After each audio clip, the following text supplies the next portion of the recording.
years ago that this is going to increase the amount of people getting the flu. It's going to lower immunity. It's going to cause neurological disorders. The media attacked him, all confirmed in triplicate. Over and over and over again, he's pointed out with the studies that are even out there that many of the, and we're going to cover this after he talks about healthcare, vaccines are actually causing it.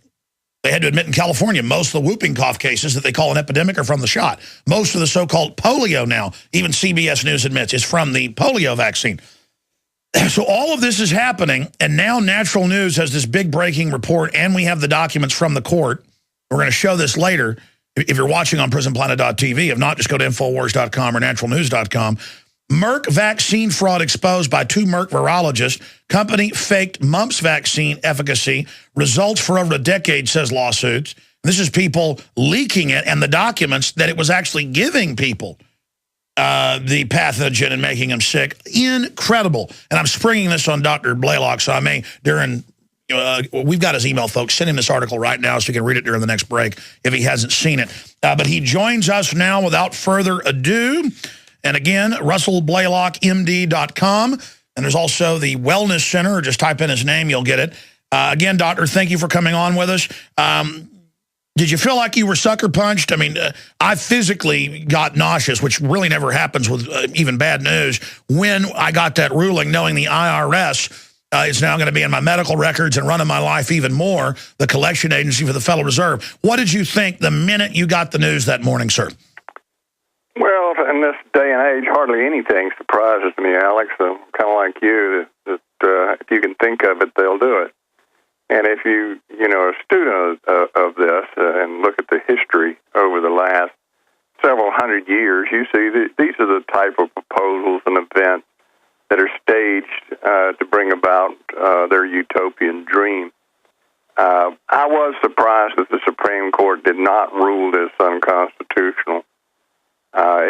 It was a surprise, and particularly Robert Stan. The conservative talking heads are trying desperately to justify what he's done, but I think the careful analysis indicates that he made a very bad decision. Why he did it will be unveiled later, I'm sure. But this is going to affect everybody in the United States. This could be the tipping point for the United States to put us in the position of Greece. The cost of this is going to be just astronomical. And, of course, the international bankers who loan the money to fund these sort of things are loving this. What the public doesn't realize, most of your taxes do not go to run programs in the United States. They go directly to pay the interest on the national debt. Only a very small percentage ever ends up in the federal coffers to pay for programs. So every time one of these mega programs is created, it's not your taxes that are going to be paying it. Your taxes will pay the interest on the money they borrow to fund the program. This is true of Social Security, of Medicare, Medicaid.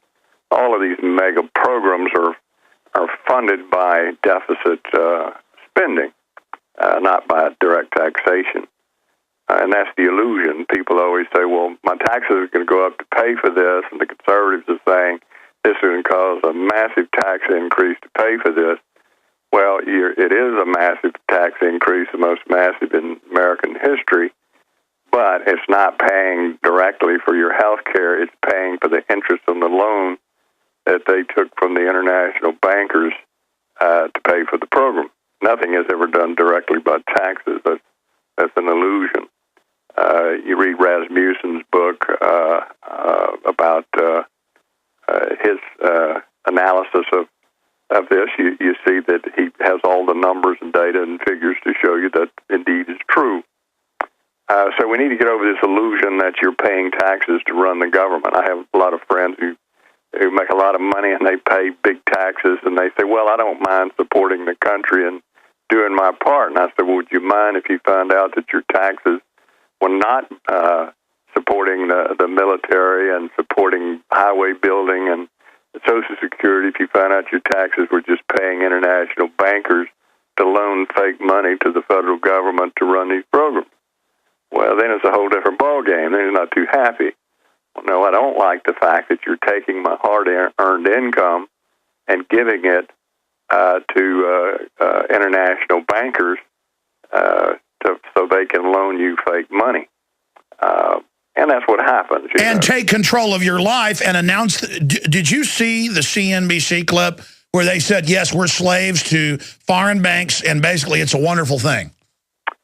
Yeah, and of course, this was the big argument between F.A. Hayek back in the 1920s and 30s and the socialists of the London School of Economics was that the idea of deficit spending was a good thing. And when I grew up, when you would argue about the cost of government, people say, well, what difference does it make if we have a huge national debt? We only owe it to ourselves, because they thought that Federal Reserve was truly a government banking system. But now that we know beyond any question that it's a cartel of international bankers, many of which are foreign, they're not even American banks, that are making these loans to the American government to run its government, well, it's a different ballgame. It's an illusion. It's fraud.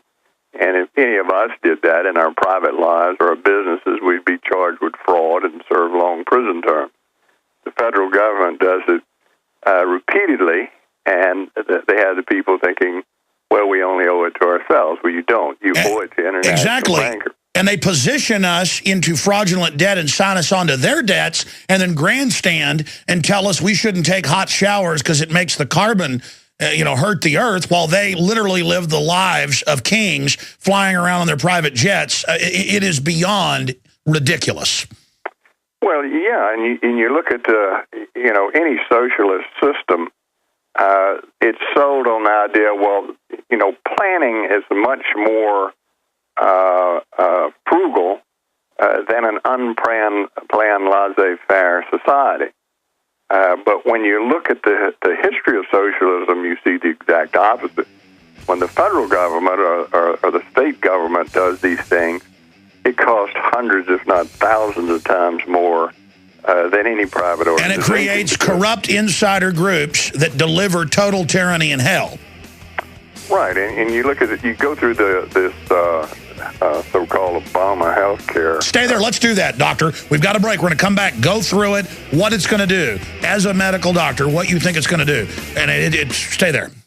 Let me ask you a question. What does freedom mean to you? All right, I want Dr. Blaylock, who's been a big critic of this government takeover of health care, to break this down. He's absolutely right. It is a tax, mainly to the insurance companies. You have the socialist idiots and people that, just like the Obama supporters that said, oh, I'm getting a free house, free car now. You didn't get that, did you? And the very same interests fund all these people. Definitely, though, it's moving in high gear right now. And it's all coming true. I mean, folks, we're not just calling them tyrants and authoritarians because we don't like what they're doing. These are horrible, bad people. And I know most of the listeners know that, but I mean, every day it has to sink in deeper to even me that, hey, this isn't a game. None of this is a game. This isn't a joke, okay? These are seriously bad people who want a re-education purge of this country. Remember, 2 months ago, we get that Army document about re-education camps. The Army got press calls and came out and said, yes, that is our document, and you're not supposed to have it. It's restricted. So... And that's why they move by increment. But at a certain point, the water's boiling here. Dr. Blaylock, I'm going to try to shut up. Please get into what this health care is going to do from your expert inside view of what it's going to do to health care overall. Of course, their plan is to fully bankrupt the old system. But tell us what you think is going to happen now. Well, you see a lot of people talk about this as a 2,500-page bill. And it was difficult for the congressmen and senators to read through this massive bill and understand it. Well, actually, the bill is hundreds of thousands of pages. If you actually read the thing, what you see is on every page are references to other bills, other laws, other bureaucratic departments and directives. So you have to read those to understand that section, and they'll refer to another section. So several 100,000 pages that you'd have to read to truly understand it. But what you get from this is several things.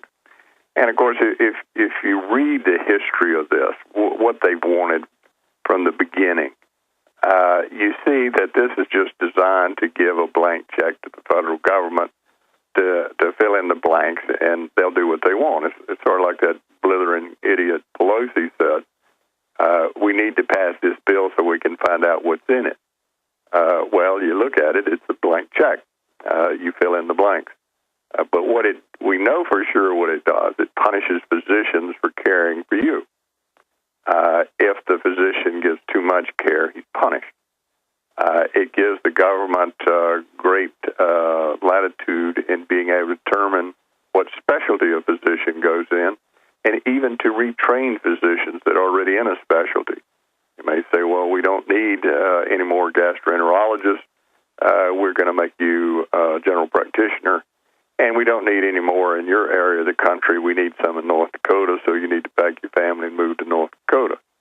Well, this isn't pie in the sky. This is something they've been dreaming about and writing about for over a century, that there's a maldistribution of physicians.